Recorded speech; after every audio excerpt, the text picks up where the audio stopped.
like I said, let us see exactly what specific people think about the cards. So we have here new expansion. This, my fellow audience, this is Trump. And I'm not talking about Donald. I'm talking about Trump, the mayor of Value Town. The madman, as he says. There we go. Part of the Hearthstone cycle. This is the part where the expansion is starting to get revealed and new cards are coming out. The new expansion is the Witchwood. Yep, the Witchwood. It's got a few new keywords, which I'll show in the cards. It's got Monster Hunt, 4 unique heroes in a new version of Dungeon Run. I'll of course do those and expertly complete them. Let's begin with the new warrior card featuring one of the new keywords, Rush. Rush minions can attack other minions the same turn they come into play, so it's like charge except it's only for hitting minions, which allows them to print cards that can actually charge but not cause uninteractive gameplay when they just kill you. So Militia Command... So, like he said, Militia Commander has Rush. Battle Cry, gain +3 attack this turn. So that means that once you play this card, it comes down. You can attack with it straight away. That's what the rush mechanic means. That you can attack another minion with your minion right away. However, you cannot attack your opponent, like face damage, at all on your first turn when you play it. After that, you can. However, the battle cry says gain +3 attack this turn only. So it's a 5/5 for 4 mana that has pretty much charge. And you can kill something. Let's say you kill something that has 3 attack. That's gonna leave you with 2 life. The turn ends, you're gonna be left with a 2/2. So it's not highly impactful, as in overpowered even afterwards. It has a comeback mechanic, it has a nice tempo swing, letting you decide exactly what kind of trades you're going to make. So it lets you dictate a little bit like the board trading more. So it's not really overpowered. Because after the turn ends, like I said, you're gonna be left with a 2/2 or 2/1, depending on what you kill. So let's see exactly what Trump really has to say about this card. Commander for 4 mana comes out as a 5/5 charge, which can hit minions. That seems awfully powerful. So Flanking Strike is a card that isn't why I love Trump play right now in Hunter, even and why he is the mayor of Value Town because Spell Hunter doesn't is he does his this homework. card is probably looking to be played in some sort of He likes warrior deck, kind of designed numbers. for very heavy tempo. He compares Hopefully we'll continue cards to see between like them, warrior cards so printed the so power that spikes they are can really see close their on quality his of right now. Next up, analytics. we've got Phantom Militia, which has a new keyword as well, Echo. Phantom Militia, 3 mana, 2/4, Echo Taunt. Echo means that these cards can be cast multiple times in the same turn, very much like Unstable Evolution. Really important to emphasize that these cards do not get affected by buff cards, hand buff cards. I mean, your first cast will. Also, similarly, if you get a cost reduction. Now that's an interesting point he did there. In case you don't understand, Echo means that every time you play this card, you will get a copy of that card, of the base card in your hand. And if you have the mana, you can play it again. And if you have still the mana, you can play it again and again. So in this case, being on 3 mana, you can play it on turn 3, and you're going to have a 3 mana 2/4 with taunt. If you play it on turn 6, you can play this card, get a 2/4, and you're going to have another card in your hand. You're going to play it again. So you're going to get 2 minions with taunt, 2/4 for 6 mana. On 9 mana, you can play this minion 3 times.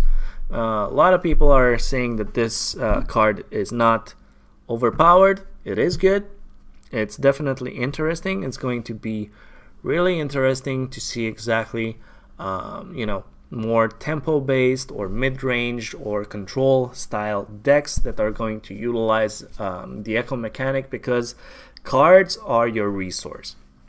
And what people mean by that is that every time you're out of cards, you're out of resources. So the more cards you have, and the less you have to utilize from your entire pool of cards, the more tempo and the more powerful you are. We are seeing a lot of mechanics like that also in Hearthstone, that minions that generate random minions or random spells that add them to your hand.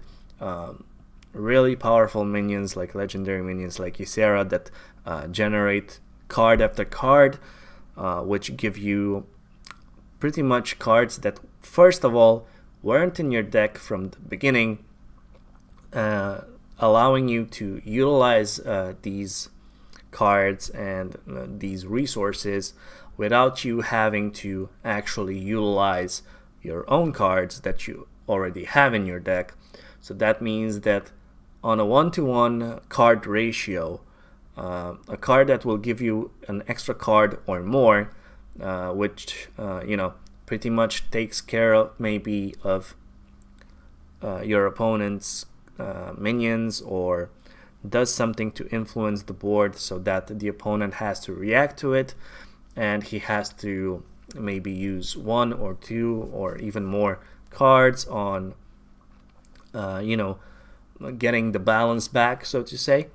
That already means that he already consumed more of his total resources, which is your 30 card pool, deck size.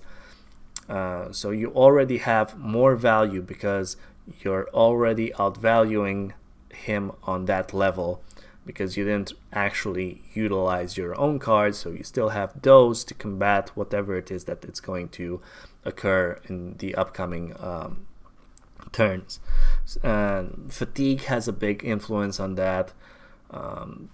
Also, like each and every comeback mechanic and board sweepers and stuff like that, the card to card ratio is really huge in card games. So having something like Echo that allows you to play a card multiple times, so utilizing one card multiple times, is definitely a huge value and tempo swing. But it also requires a lot of knowledge, and it's definitely interesting to see. It's going to be a high skill cap for the more professional players. Definitely is going to be you're going to see their, it's not that a card game is defined by skill or something that has to do with randomness, because RNG, random effects happen in a card game by the simple fact that you have to draw a card from your deck and you don't really know what you're going to draw. Because if you could dictate like even the draw, then it would be like pure skill based, without leaving anything to chance. So it's definitely going to be interesting. Let's see what Trump has to say about the Echo mechanic. Reduction on the first one, it doesn't apply to the others. Unstable Portal, the Phantom Militia.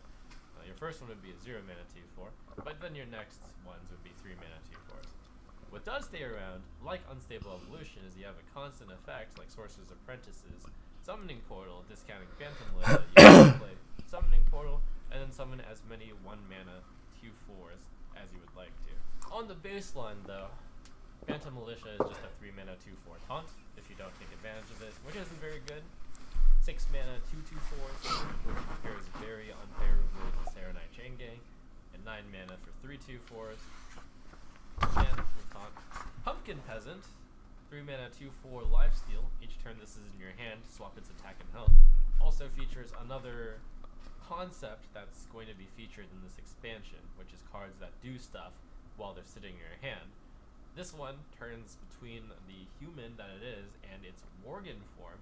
Whenever you draw Pumpkin Peasant, you're always going to get the 2/4 version. And 3 mana 2/4 lifesteal, it's slightly better than some of the baseline lifesteal cards that were first introduced. Still though, 3 mana 2/4 or 3 mana 4/2, even if it has lifesteal, seems... Okay, now he's gonna say that it's average, it's not that good. Granted, this is a vanilla card. It's a common, everyone can use it. It's a pretty vanilla stated and, so to say, card. We don't know exactly how many of these swap mechanic cards we are going to get in the set. It's interesting to see if we're actually going to get maybe a specific legendary that does this.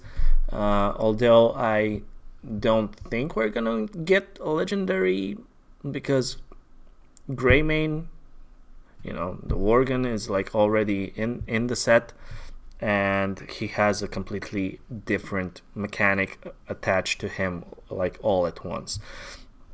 The mechanic itself is not something uncommon, so to say, that we did see certain things that do specific things while they sit in your hand, such as shapeshifter, or so they do randomly change while they sit in your hand. So that's a mechanic that they did before. Now it's only like okay, this card specifically changes back and forth each turn. So you can either decide, do I want to play it now, as it has the 2/4 stats? Do I actually require that? Am I pressured to play a minion now? Is it optimal for me to play that minion now? So that's going to be a little bit really dependent on the situation, because maybe your plan is, okay, I want to play this minion and put on aggression as fast as possible, and also keep a little bit of my health, back up. Maybe you actually want to play it on turn 3, so in that case, it might actually be a 2/4. But let's say you actually get to do something else on turn 3 because the situation maybe requires it. Sorry about that. For instance, you have to play a taunt because your minions are going to get eviscerated. So you might play a Dark Reaper, and then on turn 4, you might actually want to play the Pumpkin Peasant, but it's only a 4/2, and maybe you're going to be afraid at that point that playing a 4/2 is just going to die maybe to a board clear, such as the new dragon from Priest that does 3 to everything, for instance. Also, if you wait, then you might think, okay, but if I wait another turn, that basically is going to be my 5th turn, and on my 5th turn I am actually wanting to do something else specific. So maybe you want to play a 5-drop, which is probably more powerful than playing a 3-drop. So it's definitely going to be very situational, and I think some decks will find the use for swap mechanic cards, although as Trump is going to say, I actually don't think they're gonna be that useful as well. However, Hearthstone is full of RNG mechanics, and the simple fact that you sometimes create cards or you get cards from thin air, having even bad cards, or let's not exactly say bad cards, decent cards that are not high value, are still a necessity for the game because of that random factor. Imagine a place where like all of the cards are 100% value. imagine if Firelands Portal, like each 5-drop that you get from there, has stats of 4/5s, 5/5s, or 5/6s, or they have charge or divine shield taunt with specific things, or death rattles. That would not be okay. Like, that would make the card highly overpowered. The fact that you can summon a 5-mana 1/1 out of it, or a 2/3 that, does something useless, and I'm talking about Starving Buzzard, is good. It's actually good. It allows for a sort of balance even when you feel that you're overpowered or doing something overpowered. It's still, there's the chance that even doing something overpowered still gives you something less powerful in return. So that's actually good.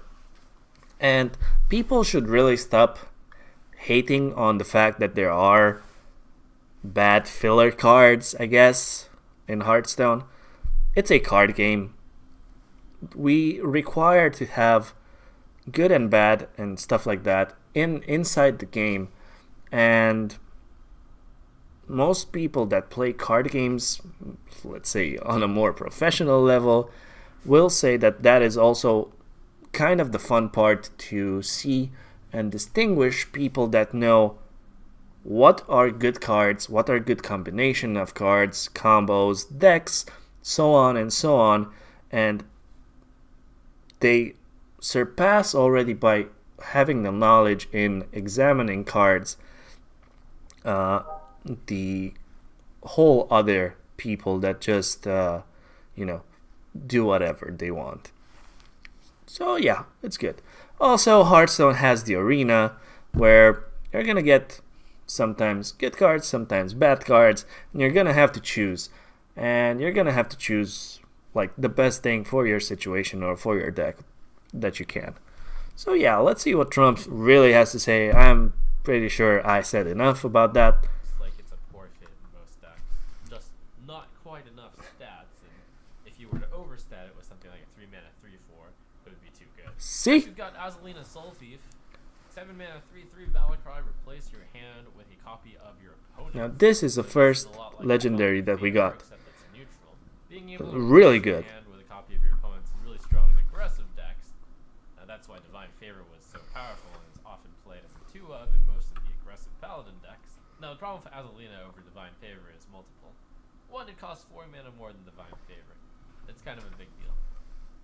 Secondly, Divine Favor can be played early while your opponent can't play their cards, and at turn 7 your opponent might have already dumped all their cards, especially since you're probably playing an aggressive deck and they need all of their resources to stop you instead of trying to draw cards themselves. Also worth mentioning is that you don't even draw cards, you replace your hand with a copy of your opponent's, which is often less good than drawing cards.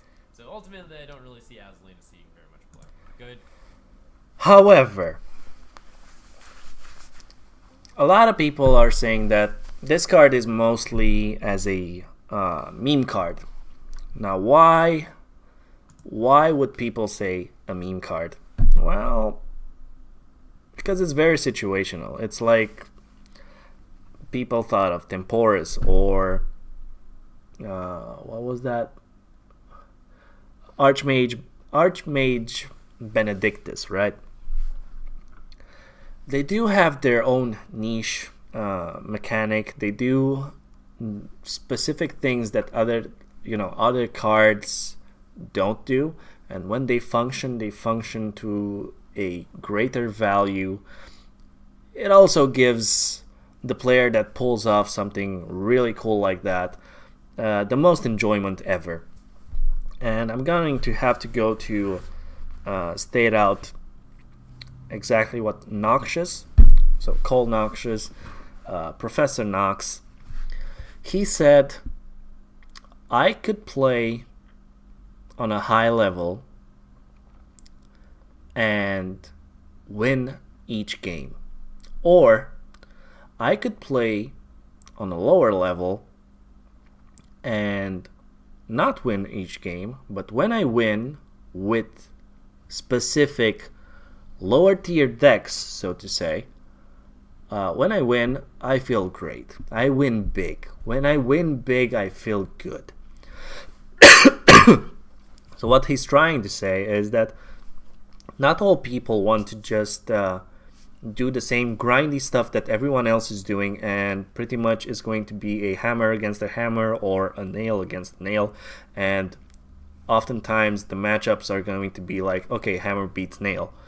And that's pretty much it. It's a rock, paper, scissors, and specific decks, that are going to encounter one another, have specific variances and specific percentages of winning or losing against each other. Or, like he said, you can just play random things, that you create, that maybe other people created, such as Azalina Soul Thief. That is an interesting card to utilize. And people that are gonna lose to you for, copying their hand and killing you with them, with that or something, sure, they're gonna be upset because they lost. They're not gonna be as upset with people that are going to do like the same thing over and over and over again to them. So I understand that factor. Now, Azalina Soul Thief, we don't know exactly how good she's gonna be. That is true. It is up for more experienced players to play around with her and see if she actually does have a place in the meta. It also really has to do a lot with what the meta is going to be. If there's going to be really high aggression and your opponent is not going to have a lot of cards in his hand, then Azalina Soul Thief is not going to be something that you want to play in your deck, because it's going to be a death card. And plus being a death card, it's also going to be something that you really don't want to play. I mean, playing a 7 mana 3/3 that will just give you maybe one random or two random cards from your opponent, maybe it's good. Maybe that's enough, depending on what is in the meta. But it's not going to be the best. Card to play after your opponent plays Ultimate Infestation, though. And then we've got two really exciting legendaries for neutral. Again, sorry about that. 6 mana 6/5. Start of game, if your deck has only even cost cards, your starting hero power costs 1. So if you turn into a Death Knight or Jiraxis or something like that, your hero power will revert to 2 mana. Baku the Moon Eater, 9 mana 7. Start of game, if your deck has only odd cost cards, upgrade your hero power. Sometimes maybe if you change the Death Knight, it's a downgrade of hero power. So these cards are much like the Princes, in that you have to build your deck in odd ways. In order to take it no puns intended, Trump. So because the Princes, not only did you have to build your deck in an odd way, you also had to draw the Prince, which made it really variable on how powerful your deck would play out. If you drew Prince Keleseth on turn 2, then it would be really powerful. With these designed cards, your deck will always consistently have this benefit. Although these are very restrictive. You can't run 0, 2, 4, 6, 8, or 10 if you're playing with the odd cards only. You can't run 1, 3, 5, 7, 9 if you're playing. So what he said here, it's true.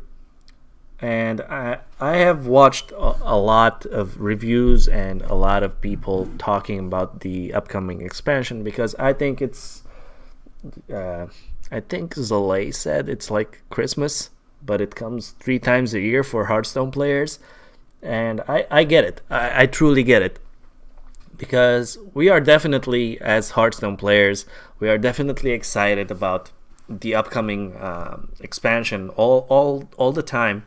And pretty much we want to see the cards before even opening the cards. It's not the same. We already want to know and have that knowledge, and we want to see card after card after card and see people debating on is this card gonna be good? What kind of deck could I do around this card? Like, okay, Baku the Moon Eater. This has an interesting effect. What are the classes that can utilize this card? Let's see what each and every class has in the current meta. Okay, Mage has a lot of big spells.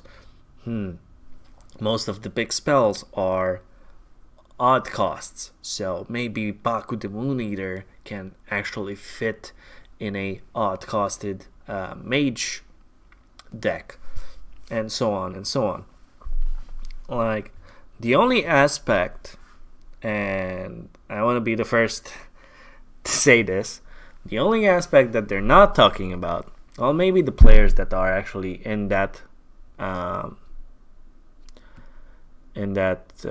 specific mindset and that only play wild, I think people should start seeing each and every expansion a little bit more than just the standard format, because each expansion actually helps out a ton. It helps out a ton the wild format, because wild has everything at its exposure, possession. They can do whatever they want with all of the cards. Their knowledge of all of the cards and them having all this resource, they can do a lot of things. Now, granted, players, when they see this thing, they're going to go like, okay, I want to play standard because that's what most people play and that's the most competitive side of Hearthstone. So let's think about decks that revolve around odd and what was the other one? Even. So odd and even cards that are going to still be in the standard rotation. But the people that are going to go in wild, they're gonna have a blast with this. I'm telling you already. If Paladin gets the whole even cost cards, I mean, there's Shielded Minibot. Muster for Battle was 3, right? So that's not gonna be good. Maybe you can actually go an odd kind of style deck with Paladin, with Muster for Battle, with the guy that buffs them. You have a lot of 1-drops in there, so it's definitely doable. Who knows? Now, the thing is, they do have where were they both? They were both here. Oh well, he changed them. Okay, they both have specific things. Okay. Again, now I've done some theory crafting on what some. Okay, I'm not gonna show this. This is exactly what I was talking about. I'm gonna go back to my lovely face, ladies and gentlemen, and don't laugh. Theory crafting is a whole other thing. So each and every one is going to have specific ideas. Just like I said with the big Mage, Trump is going to actually talk about that. I'm not going to show his ideas. If you want to go and see exactly what his thoughts are, please visit him on his site. I'm going to show you again. If you want, you can just copy the link, or you can just go to Trump right here. You just type in Trump, go to his channel. He has a lot of interesting things. You can watch his entire review of his cards and his ideas on if they're good, if they're bad, what the meta is going to be, what kind of decks you're going to be looking at. So yeah, definitely check him out. You know, the mayor of Value Town, the Madman. He tries a lot of interesting things. He's really good and really funny as well. So yeah, like I said, definitely check him out. Now we will be going on another trip, and funny enough, we're going to be continuing, I think, with Crip. So yeah, that kind of rhymed a little bit. Oh well.